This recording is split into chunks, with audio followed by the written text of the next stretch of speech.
अस्सलाम वालेकुम। उम्मीद है आप खैरियत से होंगे। आपके फीडबैक का बहुत बहुत शुक्रिया। आप लोगों ने ऑलरेडी ये न्यूज़ सुन ली होगी कि पाकिस्तानियों के वीज़ाज़ खुल गए हैं। दुबई ने पाकिस्तानियों को वीज़ाज़ देने शुरू कर दिए हैं।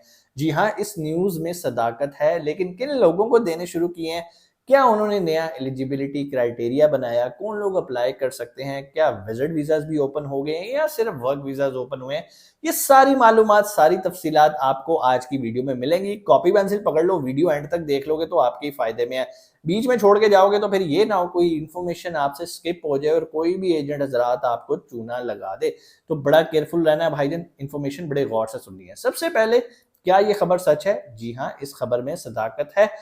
यूएई ने पाकिस्तानियों को वीजास देने शुरू कर दिए हैं। अब सवाल है किन पाकिस्तानियों को वीजास देने शुरू किए हैं। ये चीज बहुत इंपॉर्टेंट है और आपने फैसला करना है कि क्या इस कैटेगरी में आप अप्लाई करते हो या नहीं। तफसील में जाने से पहले मैं आप लोगों से एक रिक्वेस्ट करूंगा कि काइंडली चैनल को सब्सक्राइब कर दें और अगर अभी तक आपने बेल आइकन भी प्रेस नहीं किया तो भाई फ्री ऑफ कॉस्ट है।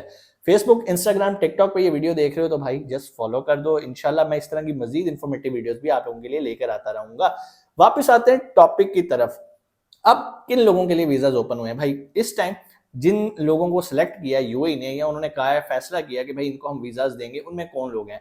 नंबर वन, वो लोग जो ऑलरेडी यूएई होके आ चुके हैं, चाहे वो विजिट वीजा पे कभी गए हों, चाहे वो वर्क वीजा पे गए हों, जिन्होंने कभी एंट्री एग्जिट किया यूएई के अंदर, वो एलिजिबल हैं इस वीजा के लिए। पहली शर्त। दूसरी शर्त यह है कि वो एंट्री एग्जिट तो किए हैं, लेकिन अगर आप विजिट वीजा पे गए हो तो कभी ओवरस्टे ना किया हो, किसी भी क्रिमिनल एक्टिविटी में आप इन्वॉल्व ना रहे हो, अगर आप वर्क वीजा में रहे हो आपके ऊपर कोई फाइन्स ना हो, आपने वो कोई भी स्कैम ना किया हो, क्रेडिट कार्ड वगैरह का जो भी, आप नीट एंड क्लीन हो, बाइज्जत तरीके से अगर आप वापस आए हो, कोई भी यूएई का आपने लॉ तोड़ा नहीं है, तो भाई आप एलिजिबल हो अप्लाई करने के लिए। अब आ जाते हैं अप्लाई कैसे करना है। अभी तो आपको ये पता चल गया किसने जाना है किसने नहीं जाना।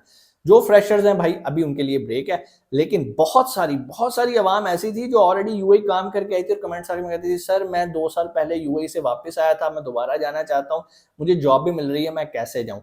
तो भाई अब तो आपके लिए दरवाजे ओपन हो गए। करना क्या है? सिंपल वे है, अपने डॉक्यूमेंट्स को कराना है अटेस्ट, जो कि बहुत ईजी है, कोई रॉकेट साइंस नहीं है।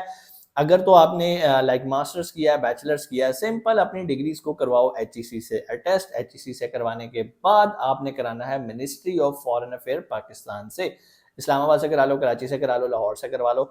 आपने करवा लिया मिनिस्ट्री ऑफ फॉरेन अफेयर से टेस्ट। अब यहां तक तो सबके लिए स्टैंडर्ड है। उसके बाद दो रास्ते आ जाते हैं। पहला रास्ता यह है कि उसके बाद अब आपने यूएई एम्बेसी से अपने डॉक्यूमेंट्स को अटेस्ट करवाना है। अब यूएई डॉक्यूमेंट्स अटेस्ट करवाने के लिए पहले तो बड़ा सिंपल तरीका था, आप साशा पे जाते थे और वहां पे उन्हें डॉक्यूमेंट्स देते थे और वो आपको टेस्ट करवा के दे देते थे। 12-13 हज़ार रुपया टोटल लगता था पर डॉक्यूमेंट का। अब ये सिस्टम चेंज हो गया है और नया सिस्टम अब इन्होंने वीएफएस के हैंड ओवर कर दिया और वहां पर तकरीबन एक डॉक्यूमेंट का 35,000 रुपया ले रहे हैं। आप जैरिस के ऑफिस जाएं, वहां पर जाके अपने डॉक्यूमेंट सबमिट करें, वहां पर वो आपको अटेस्ट करवा के दे देंगे यूएई एम्बेसी से। आपने फीस सबमिट करनी है, लेकिन अपने डेबिट कार्ड या क्रेडिट कार्ड से जिसकी इंटरनेशनल ट्रांजेक्शंस ओपन हो। ये चीज आपने नोट कर लेनी है, कैश पेमेंट्स नहीं चलेंगी। यहां तक हो गया क्लियर। अब आप कहते हो कि सर अगर मैं यूएई से नहीं करवाता और इसके अलावा कोई रास्ता है? जी हाँ, इसके अलावा रास्ता है उन लोगों के लिए जिनके ऑलरेडी जानने वाले, बेहतर है ब्लड रिलेशन यूएई में मौजूद है। वो क्या करेंगे? वो अपने डॉक्यूमेंट को भेजेंगे अपने भाई को, अपनी सिस्टर को, या जो भी आपका ब्लड रिलेशन है, इवन फ्रेंड भी अगर है, फ्रेंड के साथ थोड़ी सी प्रॉब्लम हो जाती है, अगर तो ब्लड रिलेशन है तो ये बेसिकली उनके लिए है। डॉक्यूमेंट्स भेजेंगे उनको, वो क्या करेंगे? वो आपके डॉक्यूमेंट्स लेके जाएंगे पाकिस्तान कॉन्सुलेट, साथ अपने आईडी कार्ड की कॉपी लगाएंगे, आपके आईडी कार्ड की कॉपी लगाएंगे और पाकिस्तान कॉन्सुलेट उसको अटेस्ट कर देगा। अब जब पाकिस्तान कॉन्सुलेट उसको टेस्ट करेगा, उसके बाद अगला फेज आएगा MOFA UAE, ministry of foreign affairs UAE. अब वो सिंपल वे है, वो आपने मोबाइल एप्लीकेशन से, बल्कि वही आपका जो ब्रदर है वो मोबाइल एप्लीकेशन से मोफा की वेबसाइट से अपॉइंटमेंट बुक करेगा, राइडर आएगा, पिक करेगा, ले जाएगा, एक दिन के अंदर वो भी हो जाएगा और इस टोटल के अंदर कोई ज्यादा खर्चा भी नहीं आएगा एज कम्पेयर टू 35,000। बट अगर आपका कोई जानने वाला नहीं है, आप सेफ एंड सिक्योर पे करना चाहते हैं, तो भाई 35,000 भी कोई बड़ी रकम नहीं है। आप सुकून से यहीं से अपने डॉक्यूमेंट्स करें पूरे।